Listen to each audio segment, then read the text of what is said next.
Thank you. Thank you very much. Just the right one to push. Okay. Great. I was thinking that some of this sort of dilemma of this huge unmet need and the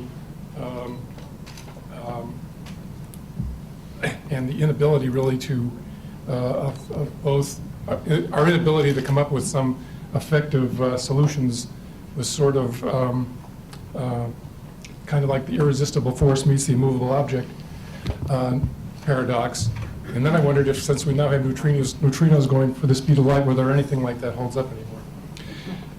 Anyway, the major strategies for approaching this epidemic, obviously diet and exercise is the one that's front and center in most people's lists of how you should attack this. And there's certainly evidence that you can reduce obesity and diabetes with this strategy, but it hardly ever produces a sustainable result. And adherence to this notion is a challenge pretty much throughout the world. For diabetes, the mainstay treatments remain decades-old treatments, including metformin for early stage, insulin for late stage, and while there's lots of numerous intriguing medicines that are now that have recently reached the market, the risk-benefit remains a bit controversial. We had one big one, Avandia, pulled after, or its effect certainly limited after linked to cardiovascular effects. And there's a lot of uncertainty just what the long-term outcomes of these medicines are, and a lot of regulatory debate about how to figure that out. And for obesity, there's not much good to report at all. Agents selected, many of the agents that have been advanced aren't really the most optimal, aren't hitting the most optimal targets, and there just is not a good match between the underlying biology of what is causing the problem and the targets that these drugs are going after. A couple of examples that you may have remembered.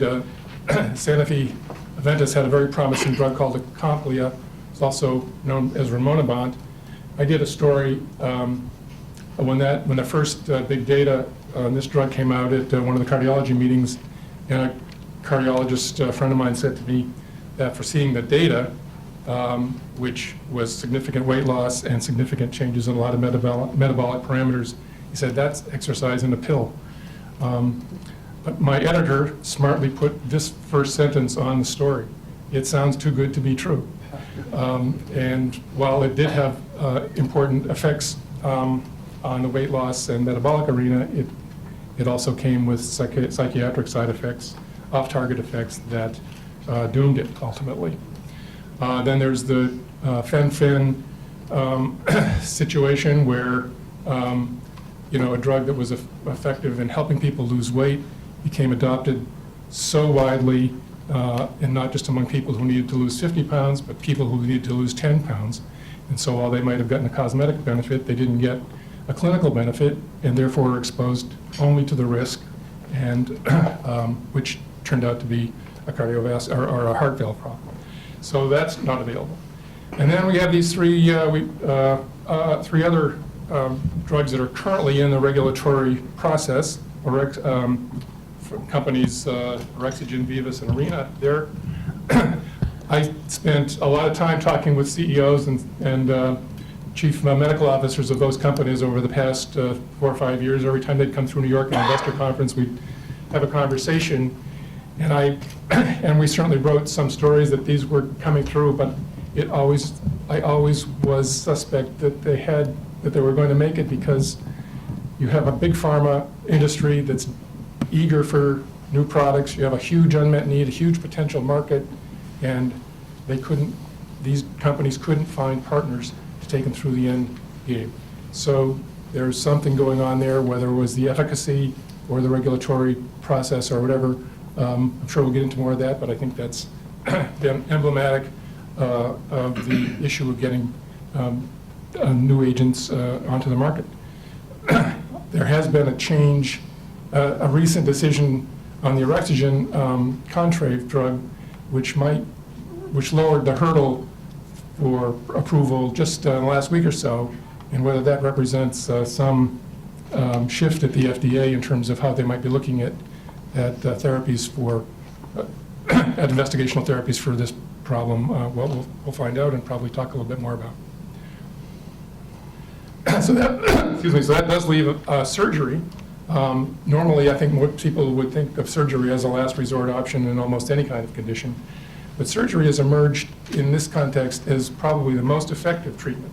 It's more durable than either lifestyle changes or medical therapy, and certainly in the most aggressive settings, produces both substantial weight loss and has, it's been shown, has a significant beneficial effect on diabetes.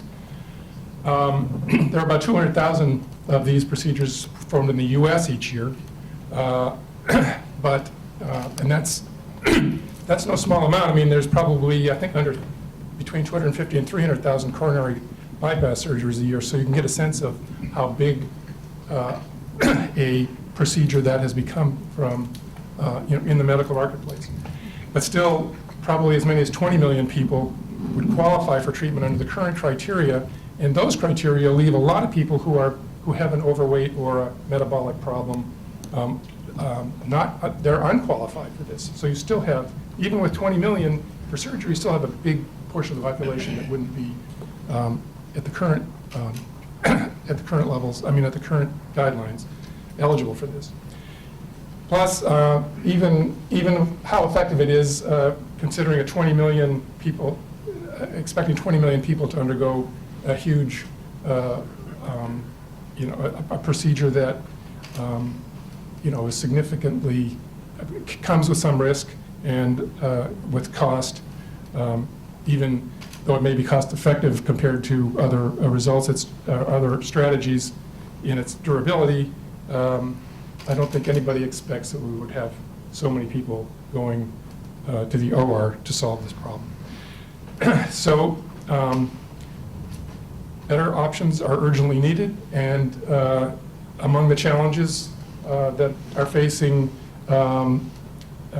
both companies and scientists that are looking in this arena is, number one, the biology itself. It's a pretty complicated area. Not much is more fundamental to survival than what we take in for energy, and so we have a pretty redundant system, and one of the effects of that is the off-target effects of some of the strategies we have. It's very complex to solve, unravel this and find targets that are effective without perturbing other processes in the body that we want to continue that we need to work well as well. Regulatory aspect, we're going to probably hear a lot about regulation on our panel today, and they're situating here. They're faced with a significant major public health problem in the country and globally. Yet, as the FenFen episode suggests, there's so many people that need these clinically. There's many people who want access to drugs that don't have a major medical problem. And so even if their side effects are rare, there's huge numbers. If they were in a relative basis or a percentage basis, there's a potential huge issue if so many people take it. So I think that's one of the big overhangs of the regulation. And certainly they're trying to figure out the science as well. Reimbursement is another question. People will pay for lung cancer surgery, but they won't pay for tobacco cessation programs. And I think we're sort of in a similar situation with that. The insurance industry wants data on what works. There's a lot of skepticism that behavioral change strategies or even medications produce effective results, and so there's just not much reimbursement support in how and how that will affect a company's decision to develop a new drug or invest in a new drug. Is more increasingly important in the pharmaceutical industry. And finally, who's going to make the initial investments in these in new ideas? They have to sort of consider all of these. Do we have the right biology? How will regulators look at this? What do they need to see to clear the threshold for an approval? And what will people pay for? So it's kind of a conundrum, and one with major consequences and major stakes, given the severity of the problem, as well as the significance of the opportunity for a successful agent. So without further ado, I think we should move to our panel. I'm going to offer quick, brief introductions of all of them at once, and then they'll come up and give a presentation, and then we'll look forward to your questions and input following that. First up is Francesco Rubino, who's a bariatric surgeon and director of diabetes surgery at Weill Cornell Medical Center. And that title, Director of Diabetes Surgery, underscores his leadership in developing a role for that procedure as a treatment for diabetes, and also to understand the biology behind why a gastric bypass has such a profound and dramatic and immediate effect on diabetes in patients who undergo the surgery. Steve Daniels is a Pediatrician-in-Chief at Children's Hospital in Colorado and chair of the Pediatrics Department at the University of Colorado Medical School. He's at the front lines of this public health challenge. So much of this begins early in life, and yet almost all of the interventions, except for behavioral interventions, are first tested in adults or very morbidly obese adults even, and it takes an awful long time for them to trickle down to the level and to the population where if we can arrest them early or get a handle on it early, maybe we can avoid the long-term consequences. Martin Fitchet is Chief Operating Officer for Global Johnson & Johnson Pharma R&D, and he was previously therapeutic head for cardiovascular and metabolic R&D, and he brings a broad big pharma perspective on a variety of development, regulatory, and marketing issues in these for these problems. Magnus Persson is managing partner at TCG, a venture capital investment firm, and he brings crucial insight into how people who need to make these startup investments to get some of these ideas launched, just what they need to see early on, both from the standpoint of the science and from the regulatory and marketing perspective, to help give some assurance that an investment would pay off in the long term. Alex DePaoli is Vice President for Translational Research at NGM Biopharmaceuticals, and he will bring the startup perspective. His company is developing a novel agent that actually is derived from an understanding of how bariatric surgery affects diabetes and weight loss, and so we'll hear some of the challenges that he faces in translating new findings into marketable medicines. And finally, Jeff Friedman, who I'm sure you all know is a researcher at Rockefeller University, Howard Hughes Medical Institute. His discovery and elucidation of the role of leptin in weight regulation earned an Alaska Award in 2010. And his thinking in this area goes well beyond basic science. And as we learned in our warm-up a few minutes ago, much of what we thought we knew about obesity and diabetes, we may not. Anyway, so With that, we will get started with Francisco and move forward with the content. Thank you.